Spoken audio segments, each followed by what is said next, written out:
menyenangkan hati Tuhan lebih dari segalanya. Disingkatnya hidupku, kesempatan berharga karena anugerah-Mu. Di renungan hati ini, kata dan perbuatan, di semua rencanaku, semua cita-citaku, seturut kehendak-Mu. Engkau ciptakan aku untuk menyenangkan-Mu. Sepanjang hidup ini sampai di sorga nanti, menyenangkan-Mu selalu. Di mana Engkau ada, aku rindu berada. Engkau kesukaanku, batu karang perhentian tak akan tergantikan.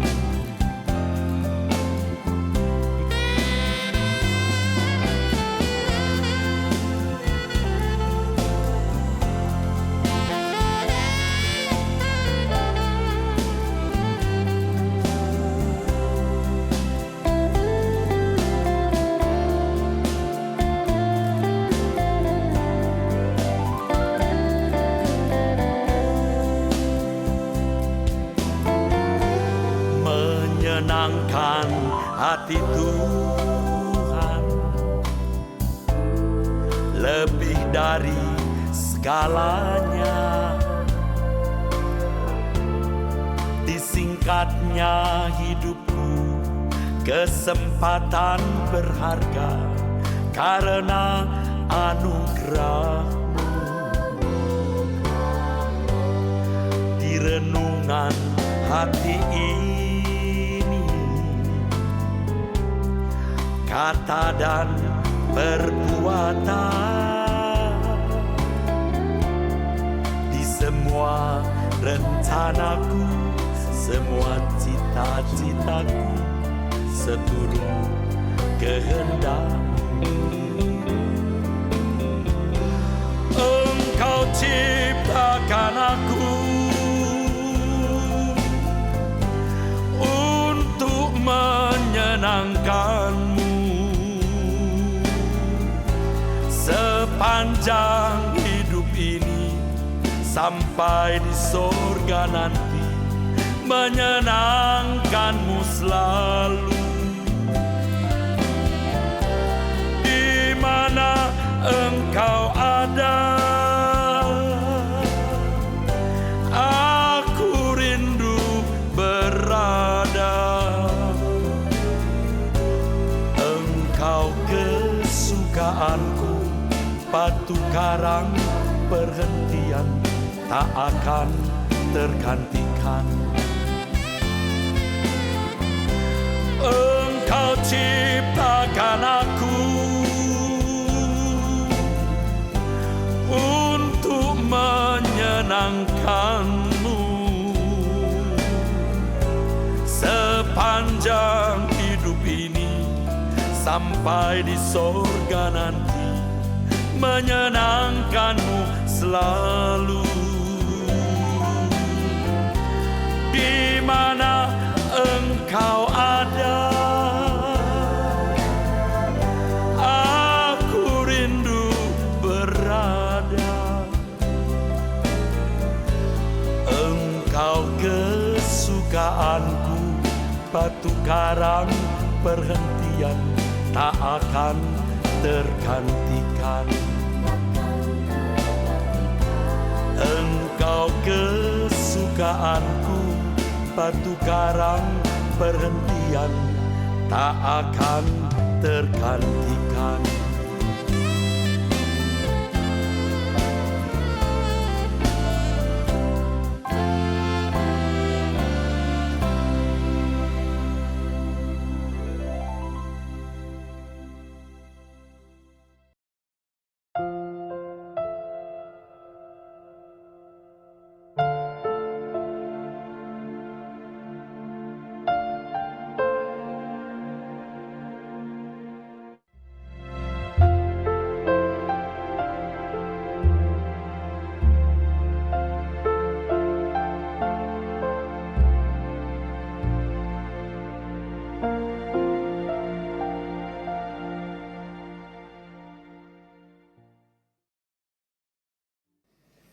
Bapak, Ibu, saudara sekalian, Alkitab mengatakan bahwa semua manusia telah kehilangan kemuliaan Allah. Artinya manusia tidak lagi mulia seperti rancangan Allah semula. Kehilangan kemuliaan Allah artinya manusia tidak bisa lagi seiring dengan penciptanya. Semua manusia pikirannya telah sesat, perasaannya telah sesat, dan selera jiwanya telah rusak jika dipandang dari sudut kebenaran Allah. Kedatangan Tuhan Yesus ke dunia ini, saudara, untuk mengembalikan manusia ke dalam rancangan Allah semula itu. Artinya, supaya manusia bisa berkeadaan semula, agung seperti semula, seperti rancangan Allah, bisa berpikir dan berperasaan dengan benar, memiliki selera jiwa yang seiring dengan Tuhan. Dan untuk itulah keselamatan diberikan. Dan proses keselamatan ini bukan 1-2 hari, tetapi sepanjang umur hidup kita. Untuk sampai pada maksud keselamatan itu diadakan. Itulah sebabnya kita ada di sini untuk belajar kebenaran. Merubah pikiran kita yang sesat itu, perasaan yang sesat, supaya bisa melahirkan selera jiwa yang baik, yang sesuai dengan Allah. Saudaraku sekalian yang kekasih, kita adalah orang-orang yang memang dirancang Tuhan untuk menerima keselamatan itu. Apa yang saya sampaikan ini melanjutkan yang saya khotbahkan minggu lalu, di mana Allah mengadakan perjanjian dengan Nuh. Dengan Nuh, saudaraku. Nuh memiliki 3 anak, Sem, Ham, dan Yafet. Pada waktu Nuh hidup dengan keluarganya, dunia sedang dalam satu puncak kejahatan yang luar biasa. Anak-anak keturunan Set yang disebut anak-anak Allah, artinya orang-orang yang masih hidup dalam pimpinan roh Allah. Sebab orang yang dipimpin roh Allah adalah anak Allah. Kawin campur dengan keturunan Kain yang disebut anak-anak manusia. Hanya Nuh yang dikatakan Alkitab hidup benar dan menjauhi kejahatan. Tuhan harus memunahkan semua manusia dengan air bah. Sebab kalau manusia tidak dipunahkan, Sem, Ham, dan Yafet pun akan terbawa. Berarti keturunan orang benar akan punah. Manusia bisa punah. Padahal Allah sudah berjanji kepada Adam bahwa keturunan dari Hawa, seorang yang akan meremukkan kepala ular. yaitu janji keselamatan, saudara. Karena manusia telah jatuh dalam dosa dan kehilangan kemuliaan Allah. Rancangan Allah untuk menciptakan dunia yang dihuni oleh makhluk ciptaan Allah yang serupa dengan Dia, yang merupakan citra mahkota ciptaan Allah, bisa gagal atau rusak. Bisa gagal. Makanya ini harus di-terminate, dihancurkan. Supaya Sem, Ham, Yafet tidak ikut terbawa di sini. Sem, Ham, dan Yafet sudah punya istri-istri yang bukan keturunan dari Kain. Kalau keturunan dari Kain pasti Alkitab sebut. Jadi Nuh ini dipanggil oleh Allah, memiliki perdamaian, perjanjian dengan Allah untuk membangun bahtera, saudara. Dan ini memiliki tujuan, sebab dari Nuh ini nanti akan lahir Abraham.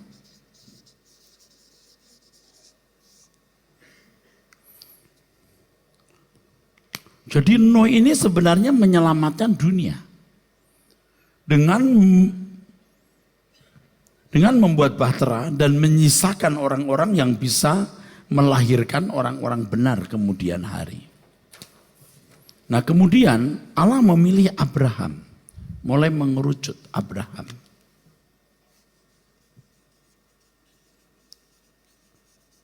Abraham memiliki dua keturunan, dua jenis. Yang satu keturunan secara darah daging.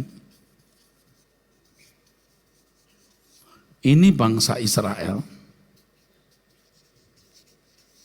yang mewarisi tanah Kanaan. Dari bangsa Israel ini nanti akan lahir Mesias Juru Selamat. Abraham juga punya anak-anak yang lain bukan secara darah daging tapi secara iman, yaitu orang percaya.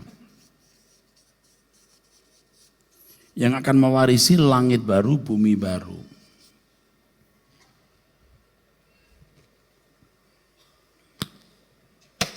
Allah mengadakan perjanjian dengan Abraham. Ada dua hal yang penting di sini terkait dengan Abraham yang dipilih menjadi bapak banyak bangsa. Yang pertama, bahwa keselamatan datang dari bangsa Yahudi, bukan dari bangsa lain. Tidak bermaksud meninggikan bangsa Yahudi, tetapi saya hendak menunjukkan bahwa dari anak cucu Abraham ini akan lahir Mesias melalui darah Maria.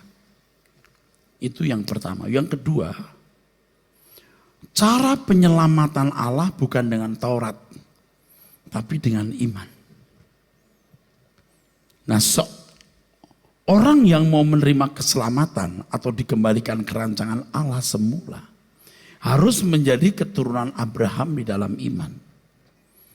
Keturunan Abraham di dalam iman, saudaraku, maksudnya adalah orang-orang yang memiliki kehidupan seperti Abraham.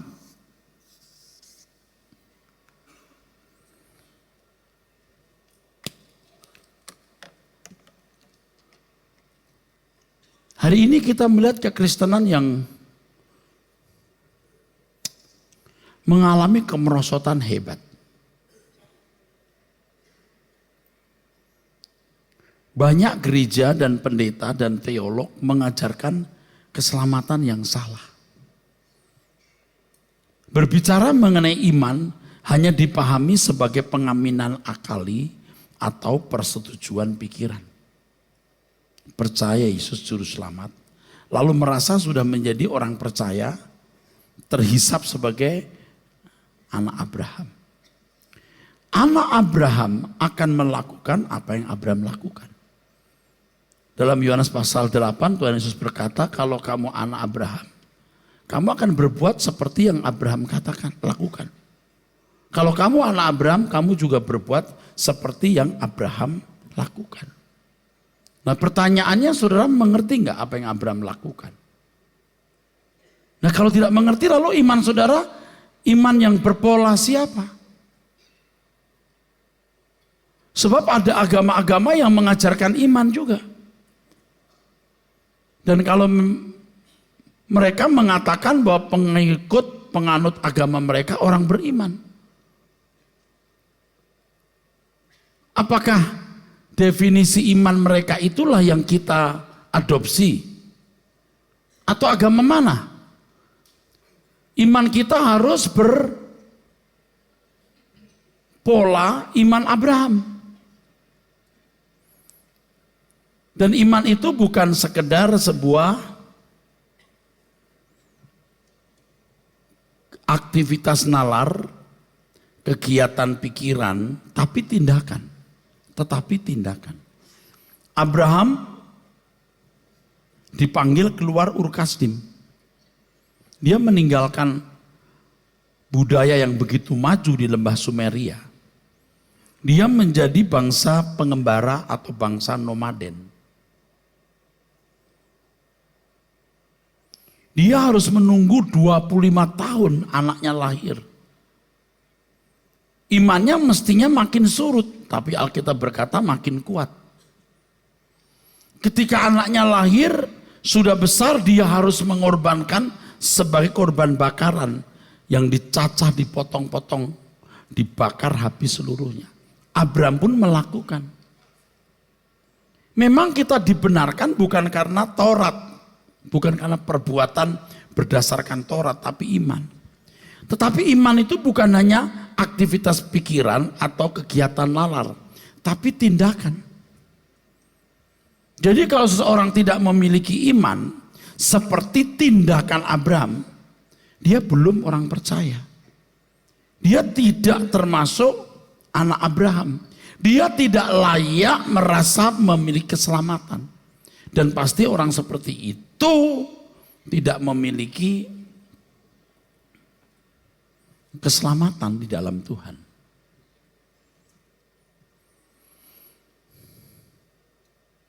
Kemerosotan yang sangat menyedihkan dalam hidup orang Kristen membuat banyak orang Kristen sesat.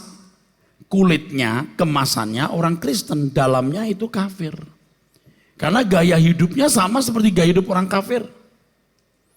Kalau Anda beriman, saudara akan hidup seperti Abraham yang meninggalkan kesenangan dunia demi untuk mewujudkan yang Allah kehendaki. Jadi jangan saudara bodoh. Banyak pendeta dan gereja yang mengajarkan bukan karena perbuatan kita diselamatkan lalu tidak memiliki perbuatan yang mengacu pada tindakan Abraham. Nah ini kan sesat saudara. Lalu orang yang ke gereja yang mengaku percaya statusnya Yesus Juru Selamat sudah dianggap anak Allah, dianggap umat pilihan, dianggap orang beriman. Ini kan penipuan saudara. Ini jahat loh karena bisa membuat banyak orang tidak selamat loh. Merasa sudah nyaman jadi orang Kristen. Merasa sudah beriman dengan ke gereja, percaya Yesus Juru Selamat. Betapa miskin dan bodohnya orang-orang itu. Dan sebagian saudara ini bodoh loh. Kalau tersinggung berarti dia. Pasti dia. Dan kalau saudara tidak berubah, Anda binasa loh. Di dalam Roma pasal yang keempat ayat 13. Roma 4 ayat 13 firman Tuhan mengatakan ini. Saya mau tanya, Anda mau selamat gak? Anda mau selamat gak? Nah saudara ikuti apa yang dikatakan firman Tuhan. Jangan merasa saudara sudah jadi umat pilihan. Jangan merasa saudara sudah beriman. Iman itu apa? Pola yang Anda kenakan polanya siapa?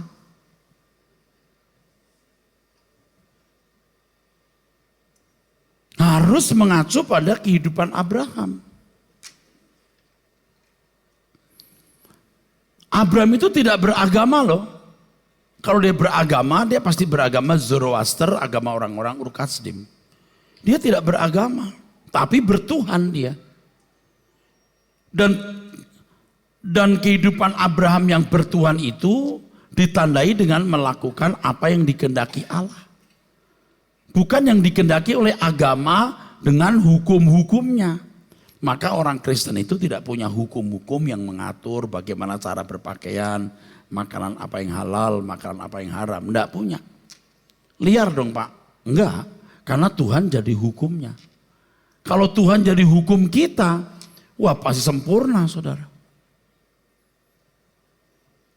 Nah sekarang banyak orang Kristen jangankan Tuhan sebagai hukumnya. Hukum secara umum saja tidak dilakukan.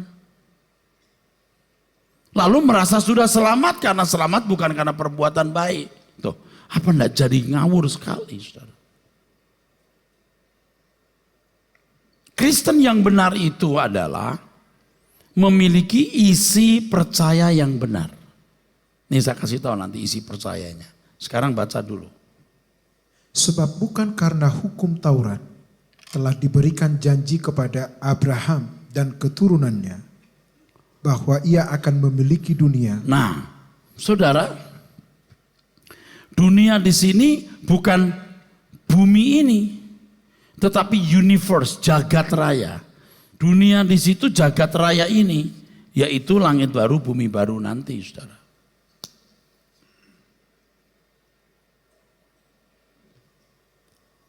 Ini bukan karena Taurat, tapi karena iman. Kalau karena Taurat, mereka mewarisi ini. Mereka mewarisi Kanaan. Ini. Tetapi kalau karena iman, mereka mewarisi langit baru, bumi baru. Bukan hidup menurut Taurat, bukan Taurat. Hukum, tetapi iman. Kalau orang mengakui Abraham itu nenek moyangnya, dia harus bertindak seperti Abraham bertindak. Jadi kalau kita dikatakan kafir, kita bilang, oh kita enggak kafir. Kita punya iman. Dasar iman kita Abraham. Maka hidup kita harus seperti Abraham. Kalau orang mau beriman, saya tanya dasar imannya apa? Hukum. Oh Abraham tidak dasarnya hukum. Karena waktu itu belum ada agama.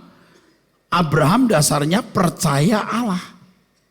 Percaya itu bukan melakukan hukum semata. Hukum itu untuk manusia yang telah kehilangan kemuliaan Allah. Tapi dasarnya Tuhan sebagai hukumnya. Jadi kalau orang mengatai kita kafir, ya kita tidak usah lawan. Tapi perbuatan kita yang akan membuktikan siapa yang kafir. Gitu saja kok repot. Kafir loh, ya terserah.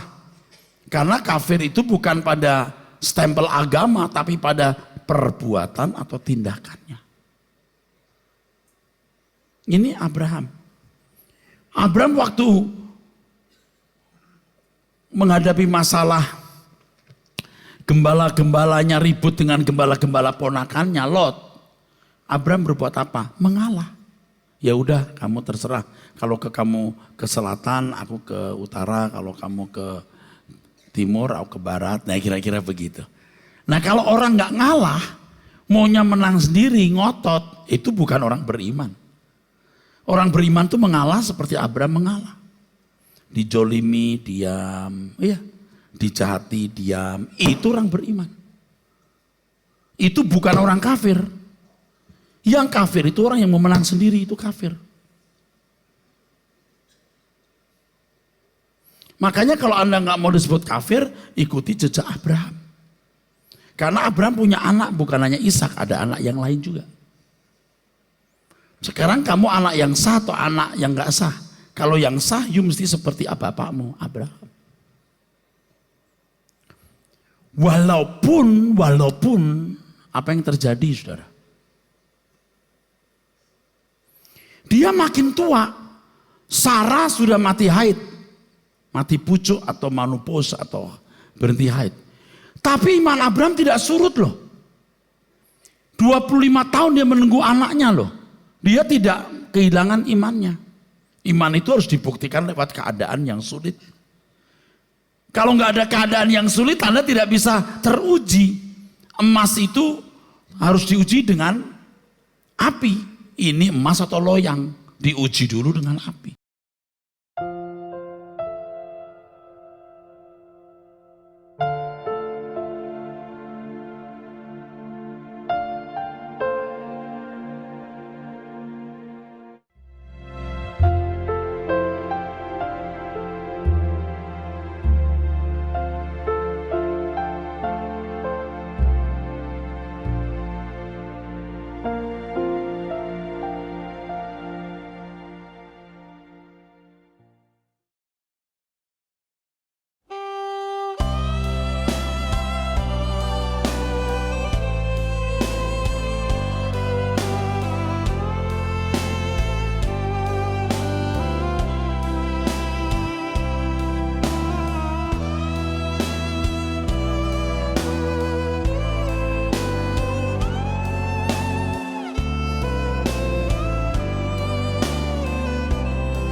hampa, fana, tiada bermakna.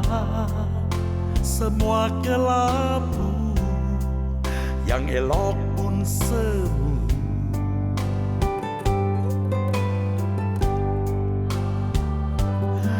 Ya Bapa, nyalakan nafasmu seperti pada putramu. Torehkan kisah jejak anak Allah di hidupku.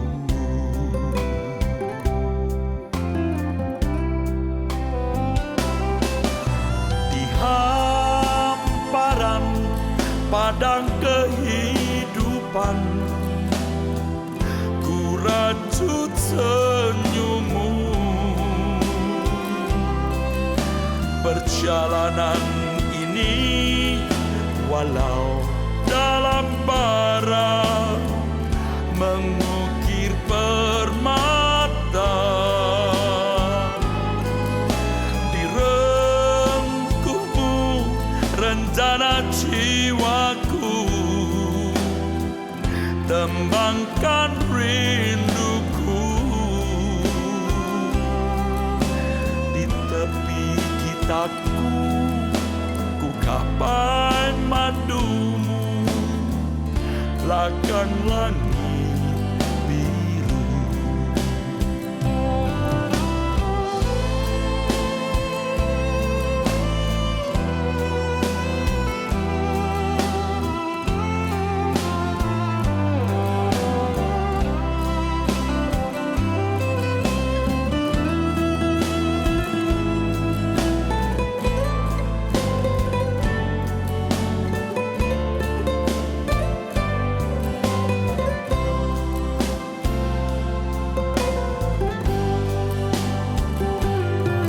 Ya Bapa, nyalakan nafasmu seperti pada putramu.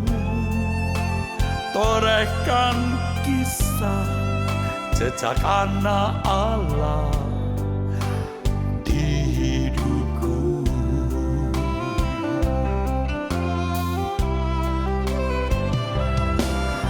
Di hamparan padang kehidupan,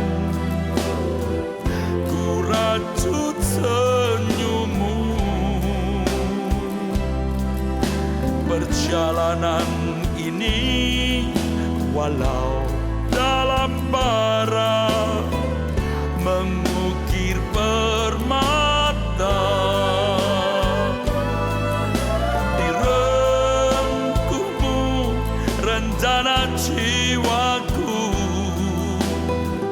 tembangkan rinduku. Di tepi gitaku, ku gapai madumu, lakan langit biru. Di hamparan padang kehidupan, ku rajut senyummu. Perjalanan ini walau dalam bara, mengukir permata.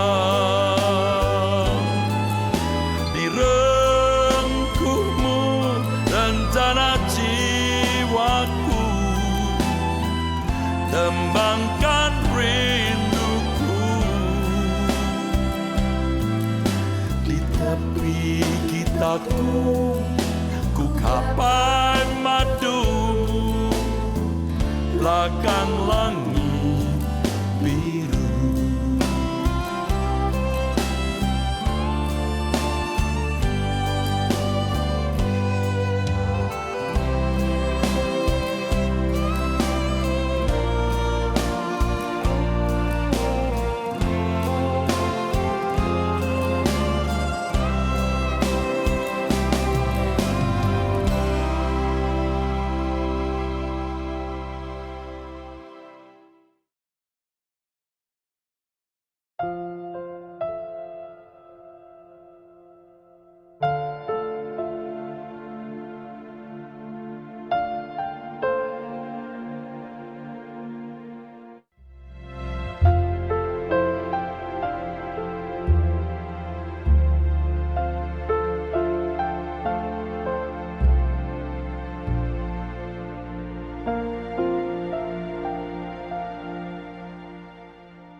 Dia harus menyembelih anaknya Ishak, dia sembelih.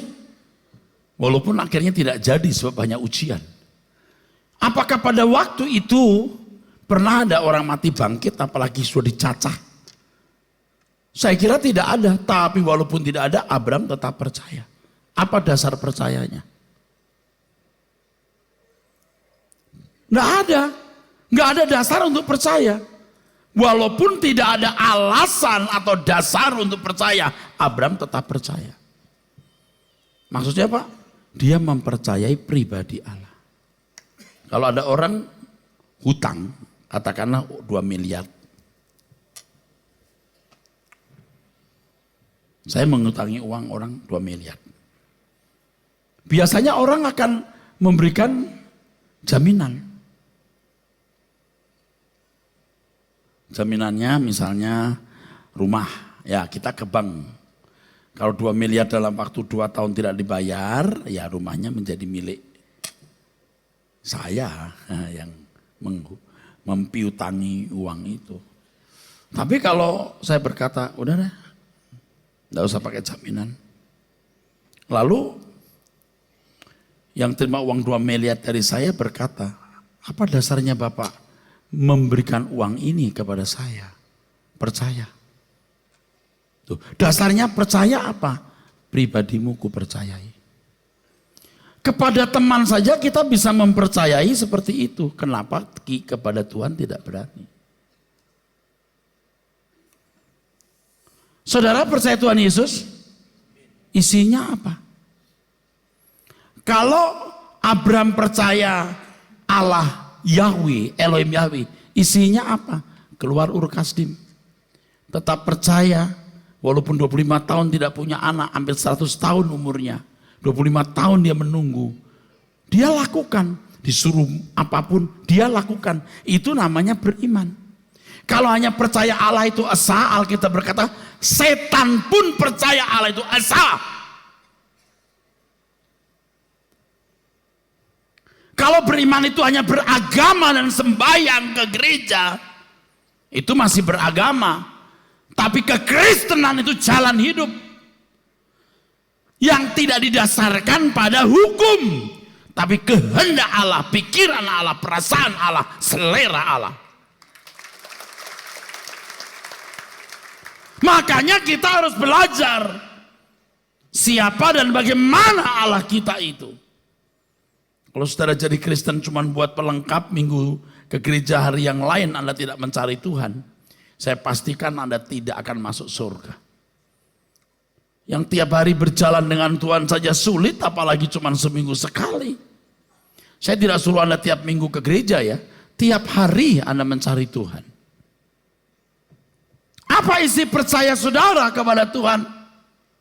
Di Lukas pasal 9 ayat 57 dan ayat-ayat berikut, mari kita baca.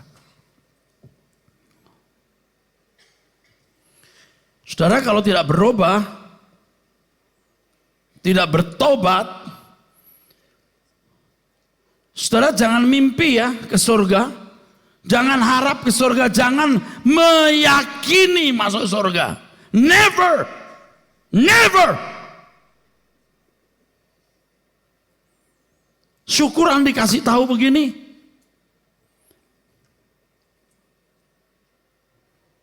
Kalau nggak dikasih tahu binasa, saudara. Ayat 57. Ketika Yesus dan murid-muridnya melanjutkan perjalanan mereka, berkatalah seorang di tengah jalan kepada Yesus, "Aku akan mengikut engkau, kemana saja engkau pergi." Yesus berkata kepadanya, "Serigala mempunyai liang dan burung mempunyai sarang, tetapi anak manusia tidak mempunyai tempat untuk meletakkan kepalanya." Kamu mau ikut aku, kamu tahu nggak ada jaminan. Dasarnya apa kau percaya? Kau mempercayai aku. Seperti Abraham meninggalkan Ur Kasdim. Dia meninggalkan dunianya.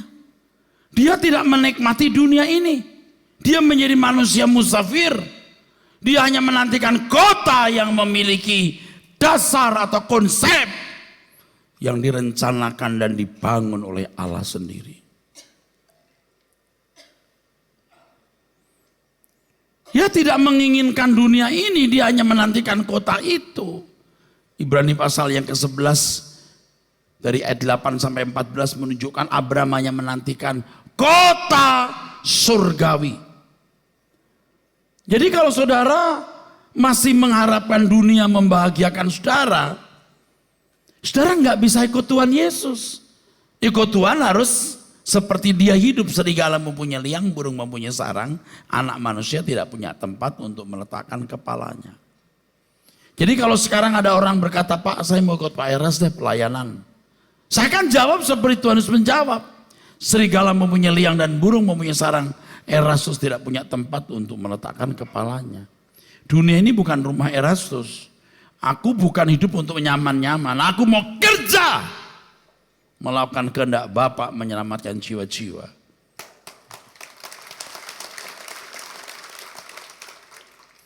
Kalau hanya menjadi aktivis gereja ya sebenarnya belum ikut Tuhan Yesus. Kalau hanya menjadi pendeta juga belum tentu sudah ikut Tuhan Yesus. Yesus sudah tidak boleh berharap dunia membahagiakan. Wah Pak ini ajaran baru. Alkitab dari dulu begitu. You aja nggak tahu. Sesat pikiranmu. Dan tidak sedikit gereja dan pendeta yang menyesatkan umat. Saya tidak mengatakan pendeta A atau pendeta B. Memang ada, dari dulu Yudas juga selalu ada. Terus baca. Lalu ia berkata kepada seorang lain, ikutlah aku. Tetapi orang itu berkata, izinkanlah aku pergi dahulu menguburkan bapakku. Zaman dulu kalau ada anak yang bisa menghadiri upacara pemakaman orang tuanya tapi tidak mau menghadiri, itu berarti tidak hormat dan dia tidak mendapat warisan. Jadi Tuhan Yesus bukan mau mengajarkan orang ini tidak menghormati orang tua, tapi Tuhan Yesus mau mengajarkan jangan mewarisi bumi. Bumi bukan rumahmu. Iki zaman edan. Ora edan, ora keduman. Artinya dilarang parkir di sini. Ini zaman gila. Kalau nggak gila, nggak kebagian. Itu maksudnya. Nah orang pada gila. Termasuk saya dulu. Walaupun pendeta ya sebenarnya gila. Cuman gilanya sopan tidak ketahuan. Sekarang kita sudah kapok. Sebab kalau orang terikat dengan dunia ini, dia nggak akan diangkat Tuhan. Pada hari pengangkatan tubuh kita diubah dalam sekejap. Kita akan naik ke atas seperti Tuhan Yesus naik ke atas pada waktu ia naik ke surga. Nah saudara yang mencintai dunia, nah mau terbang nggak bisa. Betapa mengerikan dan bumi ini akan menjadi lautan api, gelap gulita. Tidak ada matahari, tidak ada bintang. Berikutnya. Tetapi Yesus berkata kepadanya, biarlah orang mati menguburkan orang mati. Tetapi engkau pergilah dan beritakanlah kerajaan Allah di mana-mana. Iya. Kalau sudah ke kerajaan surga, surga saja. Tuhan Yesus memulai Injilnya dengan khotbah di bukit. Matius pasal 6 ayat 19. Jangan kumpulkan harta di bumi, tapi kumpulkan harta di surga. Sebab di mana hartamu berada, di situ hatimu berada. Kau pindahkan hatimu mulai sekarang. Kalau hatimu di kerajaan surga, kamu mati, kamu pulang ke surga. Kalau hatimu terikat dengan dunia, kau masih bisa dibahagiakan dengan dunia. Kamu mati, kamu tinggal di bumi ini. Ini rumahmu. Kau pulang ke sini. Ini bukan marah, ini emosi. Sebab antara saudara itu ada yang mau masuk neraka kalau nggak berubah. Anda cuma cengar-cengir, bagus, pendeta bisa aja ngomong begitu. Memang kamu sudah tidak bisa bertobat lagi. Awas kamu, saya kasih tahu kalau kamu tidak berubah, kamu binasa. Dan ingat kalau kau binasa, aku sudah mengingatkan sekeras-kerasnya. Kehormatan kalau saya bisa berdiri di sini mengajak saudara. ke dunia yang akan datang di langit baru, bumi baru. Dulu saya terhormat karena saya pendeta dan saya dihargai banyak orang. Tapi itu bukan kehormatan, itu kepalsuan. Kehormatan kalau kita boleh menjadi orang yang memberitakan kebenaran, mengubah manusia dan mengiring orang ke dalam kerajaan surga. Anak-anakmu harus tahu kemana kamu pulang. Warna hidupmu harus jelas. Engkau berjuang untuk kesucian, yang kedua. Yang pertama. Yang kedua, engkau berjuang untuk keselamatan orang lain. Kalau engkau makan, minum, kerja, bisnis, jaga kesehatan, everything we do for our beloved God. Jesus, our Lord. Kita lakukan semua untuk Tuhan Yesus, saudaraku. Kalau kita anak Abraham, kita harus mengisi iman kita seperti iman Abraham, hidup dalam penurutan terhadap kehendak Allah. Allah itu Elohim. Di dalam Elohim ada Bapa, ada Anak. Dan Anak jadi manusia bernama Yesus. Kalau saudara punya iman seperti Abraham, percaya Tuhan Yesus, bukan hanya percaya statusnya juru selamat. Sama seperti begini. Bu Sri, ada apa? Ibu guru ya? Iya. Saya percaya Ibu Sri guru. Lalu mau apa? Ya percaya aja Bu Sri guru, ya enggak?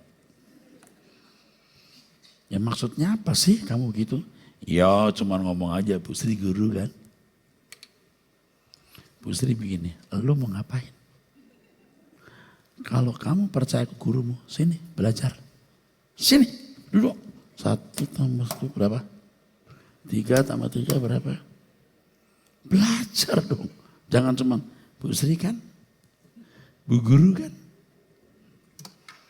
Terus ibu, saya bilang, iya memang saya guru. Lalu mau apa? Gitu aja percaya Bu Sri guru. Ya kan, guru kan?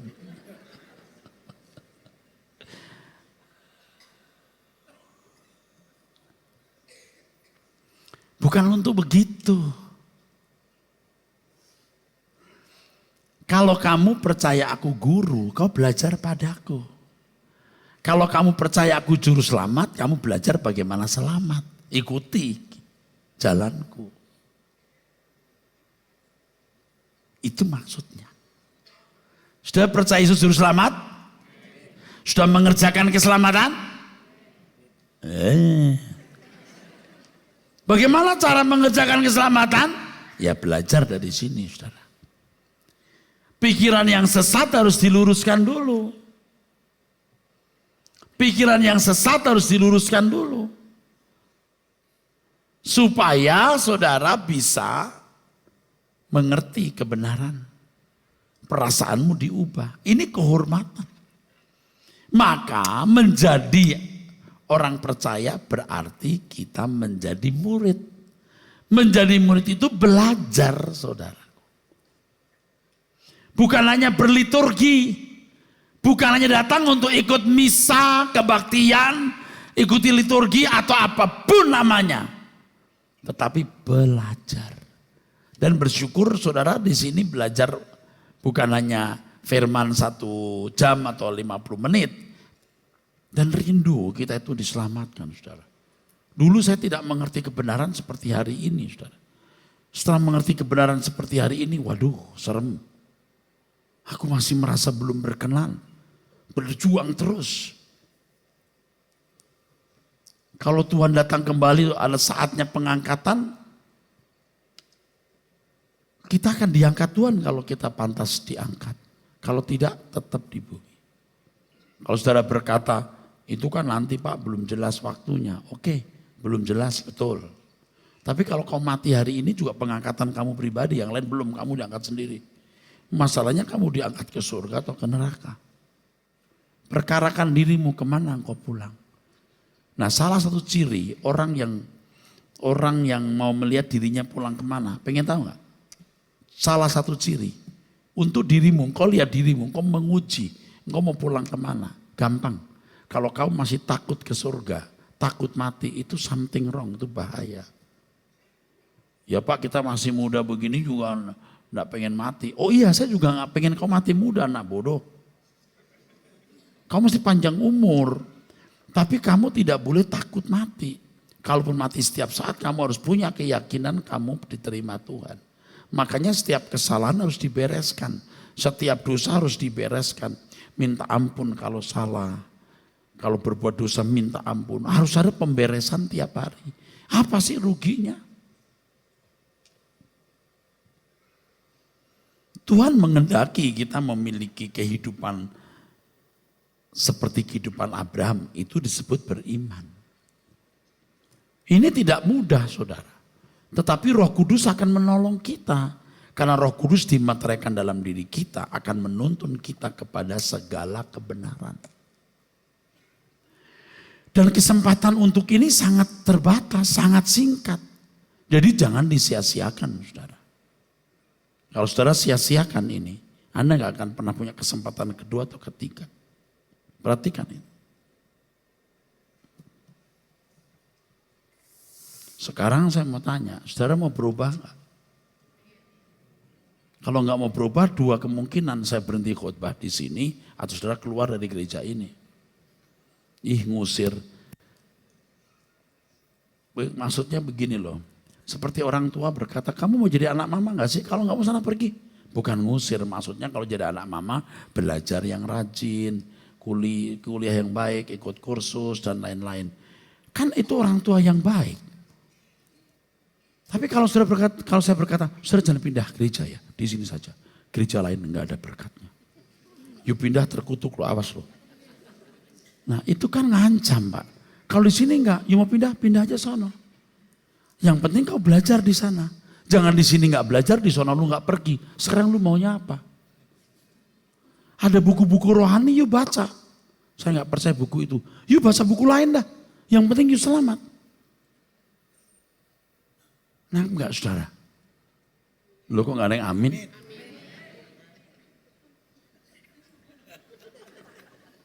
Kok aminnya sendirian?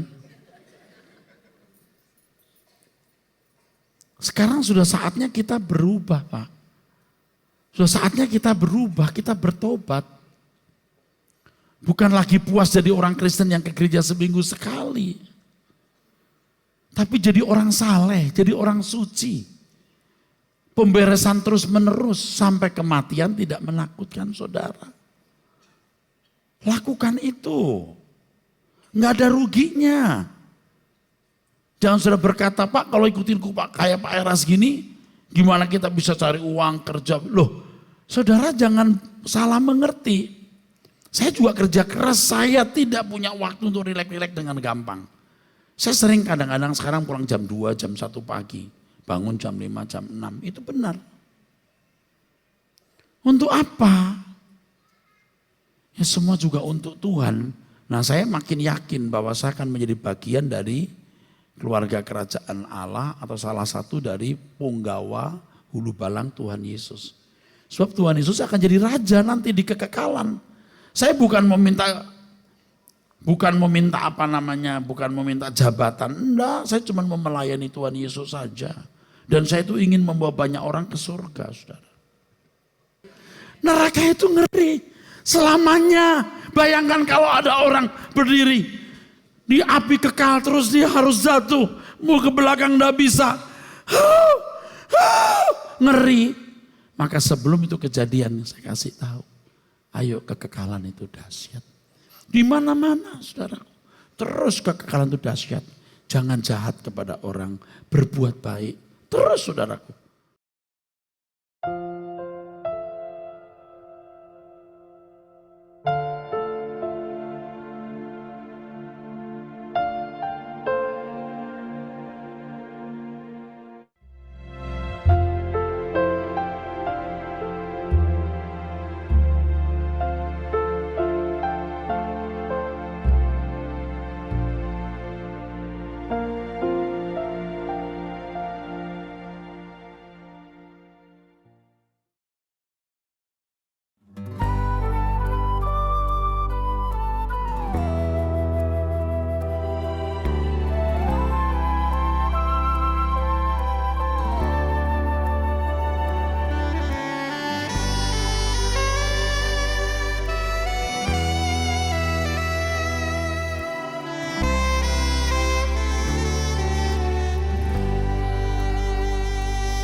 Kadang ku rasa sendiri, tiada yang dapat mengerti pilihan hidupku, memikul salibku, hidup seperti yang Yesus jalani,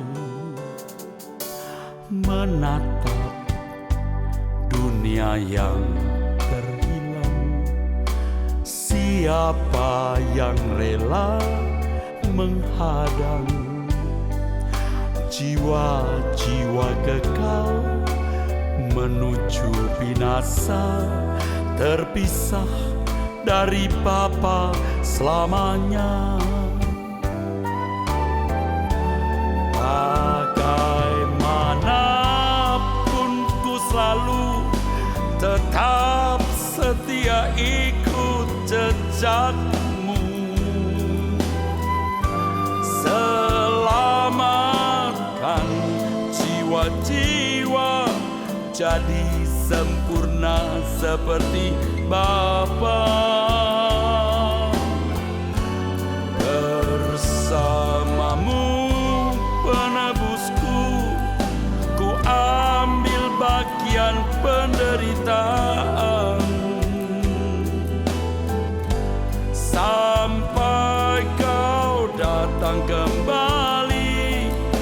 Kau dapatiku tetap setia.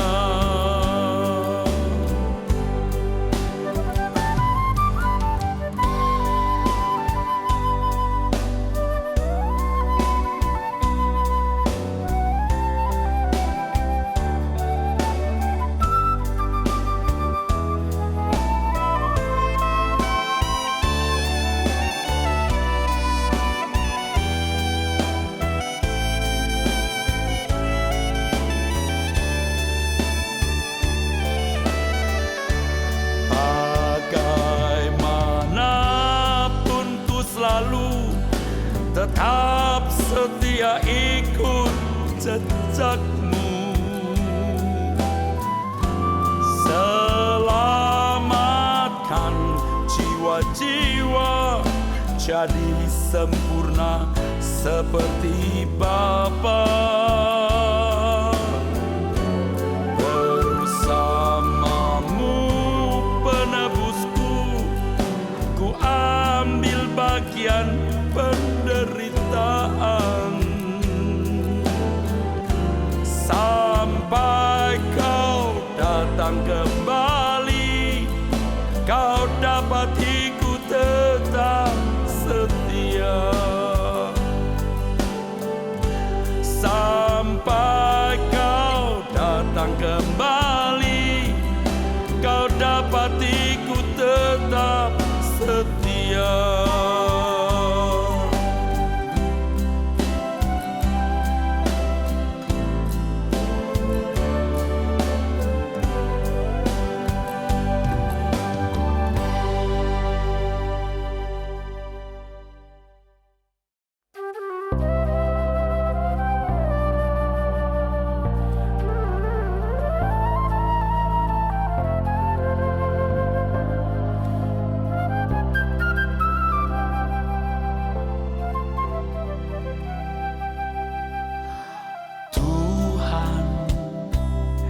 Aku rela mengosongkan bejana jiwaku ini dari segala keinginanku dan semua hasrat pribadiku.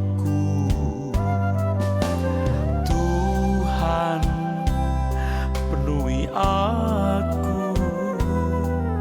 dengan gairah surgawi nan suci,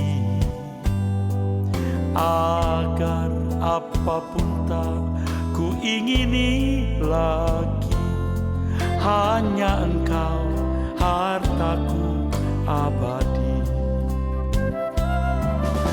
Saat ku pulang menghadap Bapa, hanya Engkau yang ku miliki.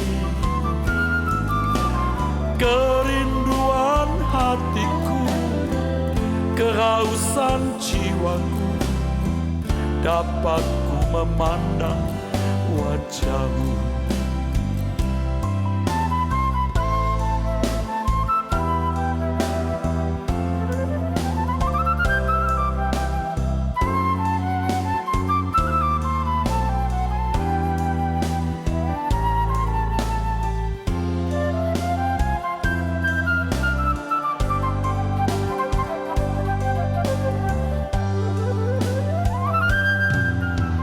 Tuhan, aku rela mengosongkan bejana jiwaku ini dari segala keinginanku dan semua hasrat pribadiku. Tuhan, penuhi aku dengan gairah surgawi nan suci, agar apapun tak ku ingini lagi, hanya Engkau hartaku abadi. Saat ku pulang menghadap Bapa, hanya Engkau yang ku miliki. Kerinduan hatiku, kehausan jiwaku, dapat ku memandang wajah-Mu. Saat ku